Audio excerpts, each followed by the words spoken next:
Hello, my dear friends. Welcome to Hauntra. Make sure to hit the subscribe button and press the bell icon so that you don't miss any exciting coming up videos.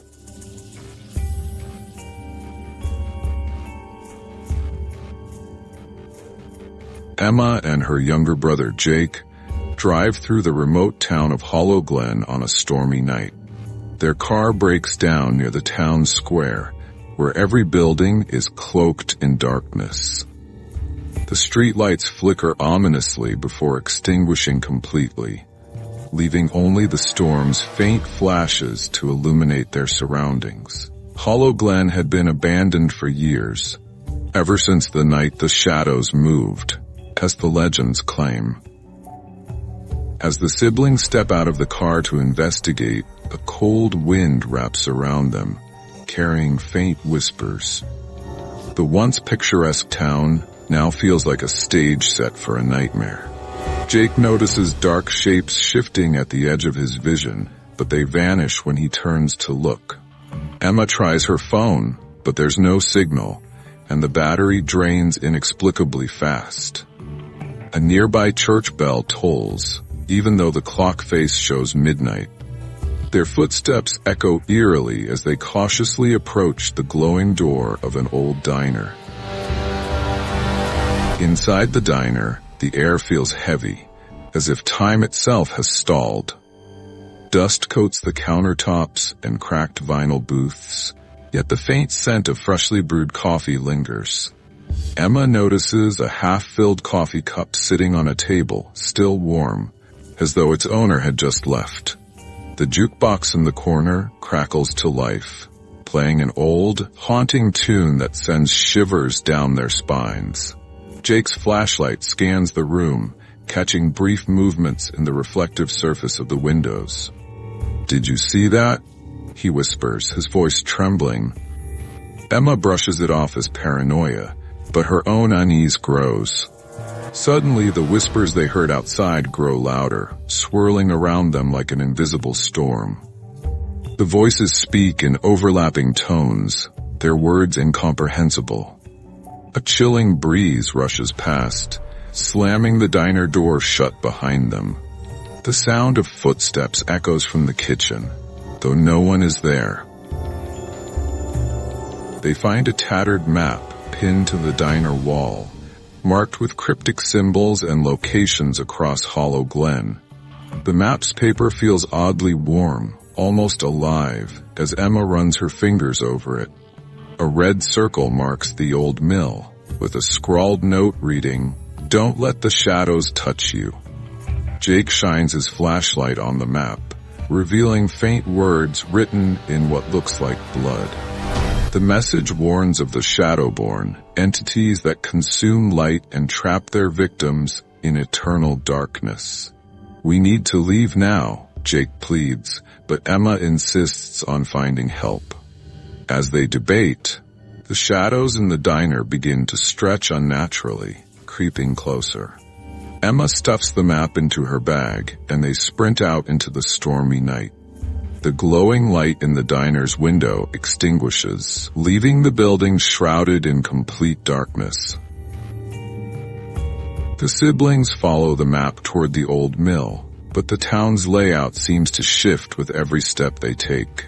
Street lights ahead flicker and die as they approach, leaving the path behind them in complete blackness. A guttural growl echoes again, this time closer, and Jake tightens his grip on Emma's arm. They pass rows of dilapidated houses, their windows broken, and curtains fluttering as if something inside is watching. A low, shadowy figure crosses the street ahead of them, disappearing into an alley. "It's just an animal," Emma says, though her voice shakes with doubt. Jake notices their shadows flickering unnaturally in the remaining light, as if they're being tugged at by unseen hands. Panic sets in when his shadow seems to detach momentarily, stretching toward a nearby lamppost before snapping back. Emma quickens her pace, clutching the map tightly as they hear a faint, childlike laugh behind them. They reach the edge of a park, where swings creak in the wind and a carousel stands eerily still. Jake spots figures standing under a nearby tree, their forms pitch black and featureless. "Emma, don't look," he whispers, but her gaze is already locked on them. The figures begin to move, gliding unnaturally toward the siblings without making a sound. Emma and Jake back away, but their legs feel sluggish, as though the shadows are draining their energy. Emma pulls out her flashlight, its beam barely penetrating the growing darkness.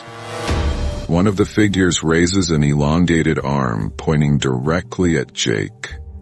The flashlight sputters, plunging them into near-total darkness. When the light returns, the figures are gone, but their whispers remain, growing louder and more menacing. A chill wraps around them like a vice as they flee deeper into the night. They arrive at the old mill, its towering silhouette illuminated by lightning. The structure appears ready to collapse, with vines snaking up its rotting wooden walls. A sign nailed to the door reads, "Turn back before the light dies." Despite the warning, Emma pushes the door open, revealing a vast, empty interior. Dust motes dance in the beam of her flashlight, but the atmosphere feels suffocating. In the center of the room stands a broken lantern, its glass smeared with what looks like dried blood. Jake notices scratch marks on the walls, forming spirals that seem to pull the eye toward a gaping hole in the floor. As they approach the hole, the sound of something breathing echoes from below. A deep, resonant voice whispers, "You can't escape the dark." Emma grabs Jake's hand and yanks him away, just as the shadows around the hole begin to writhe. Emma and Jake find an old journal near the lantern, its pages filled with frantic scrawls about the Shadowborn. The writer describes the entities as ancient beings feeding on fear and light, drawn to those who enter Hollow Glen. One entry warns, "Once marked, they will never stop following." Jake notices a dark, hand-shaped bruise forming on his wrist, where one of the shadow figures had pointed. Panic sets in as Emma reads the final page, which ends abruptly with, "They are here." Suddenly, the shadows in the room seem to shift, pooling together into a single massive form. The air grows colder as the entity takes shape, its glowing red eyes locking onto Jake. Emma grabs the lantern and smashes it, creating a brief flash of light that causes the shadow to recoil. They use the distraction to escape the mill, sprinting into the pouring rain. Emma and Jake leave the mill, but the path back to the car has disappeared. The forest now surrounds them completely, its towering trees blocking out the sky. Their flashlights struggle against the overwhelming darkness, casting weak beams that barely illuminate their feet. The whispers return, now louder and more urgent, echoing through the dense woods. Emma pulls out the map, only to find the symbols glowing faintly, as if guiding them. "We're not alone," Jake says, pointing to moving shapes in the trees. The shadows no longer wait on the edges. They slither closer with every step. A shadowy hand darts out from behind a tree, nearly grabbing Jake's arm. He stumbles back, clutching his wrist as the mark grows darker. The trees themselves seem to shift, their branches forming claw-like shapes that scrape against the siblings. Desperation takes hold as they run blindly, following the glowing lines on the map. After what feels like hours, they stumble into a small clearing where a dilapidated cabin stands. The windows are boarded up, and the door hangs ajar, swinging slightly in the wind. Reluctantly, they step inside, finding the interior cluttered with old furniture and melted candles. Strange symbols are scrawled on the walls, matching those on the map. A journal on the table details the cabin's previous occupant, a man who survived the shadows by hiding in the light. His final entry warns, the light can only hold them back for so long. The cabin begins to creak as if alive, and the shadows outside gather at the windows. Emma lights a candle, and the flickering flame creates a small barrier of safety. Suddenly, the shadows pound against the boarded windows, and the siblings realize the cabin won't hold for long. They grab the journal and a lantern before escaping out the back door. The map guides them to a rickety wooden bridge stretching over a deep ravine. The planks creak under their weight as they cross, the darkness below seemingly endless. Halfway across, a low growl rumbles from beneath the bridge, and the siblings freeze. Shadows rise from the depths, swirling like smoke and forming humanoid shapes. One figure steps onto the bridge, its movements unnaturally fluid, and begins to advance toward them. Emma swings the lantern, creating a weak beam of light that holds the entity back momentarily. Jake's fear takes over, and he nearly slips as the planks crack under him. The shadows surge forward, forcing them to sprint to the other side. Just as they reach solid ground, the bridge collapses, the shadow figures plummeting into the abyss with an unearthly shriek. The map's glowing lines lead them to an ancient stone shrine hidden deep in the forest. Strange carvings cover the stones, depicting battles between light and shadow.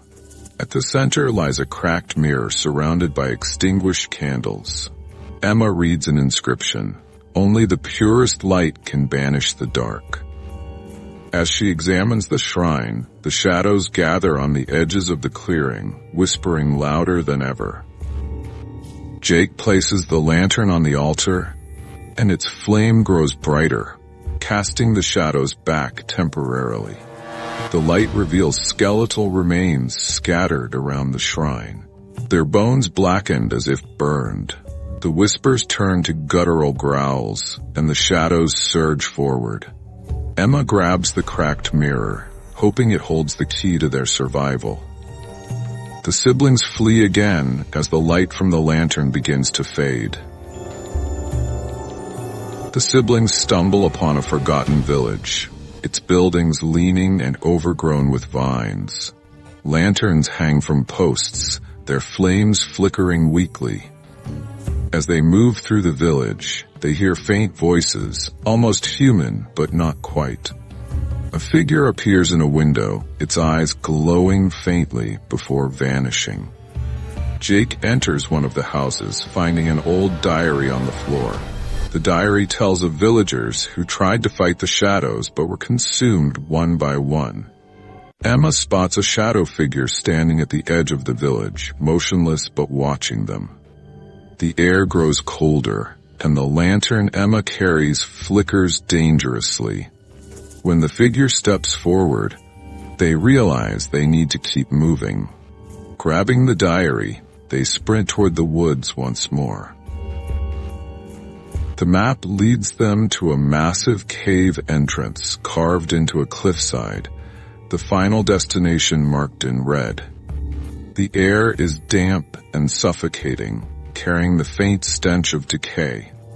Inside, the walls shimmer with an oily black substance that absorbs the light from their lantern. As they venture deeper, the shadows seem to come alive, shifting and writhing along the walls. They find an altar at the center of the cavern, surrounded by skeletal remains and shattered lanterns. The cracked mirror begins to glow faintly in Emma's hands, as though reacting to the dark energy around them. A deep, resonant voice echoes through the cavern, promising them eternal darkness. Jake's shadow detaches completely, forming a humanoid shape that turns to face him with glowing red eyes. Emma realizes they must use the mirror, but the lantern's flame flickers dangerously low. As the shadows close in, Emma remembers the journal's mention of pure light. She directs Jake to hold the mirror while she focuses the lantern's remaining light on it. The mirror amplifies the beam, creating a searing light that pushes the shadows back. Screams fill the cavern as the Shadowborn recoil, their forms disintegrating in the intense glow. Jake struggles to hold the mirror steady as the light grows blinding. The cavern begins to shake violently, and the oily substance on the walls starts to burn. Emma screams for Jake to run, but he's transfixed by the mirror. With one final surge, the light erupts, consuming everything in the cavern. Emma awakens outside the cave, the first rays of dawn breaking over the horizon. The cavern entrance is gone, replaced by a smooth rock face as though it never existed. Jake lies unconscious beside her, his shadow now normal and firmly attached. The journal and map are gone, leaving no evidence of the night's events. Emma shakes Jake awake, and he groggily recalls fragments of what happened. As they return to their car, the town of Hollow Glen seems to have vanished entirely. The only sign of their ordeal is the cracked mirror Emma still holds, its surface now dull. They drive away in silence, vowing never to speak of the night again. Thanks for watching, and do not forget to like, share, and subscribe our channel for more new videos.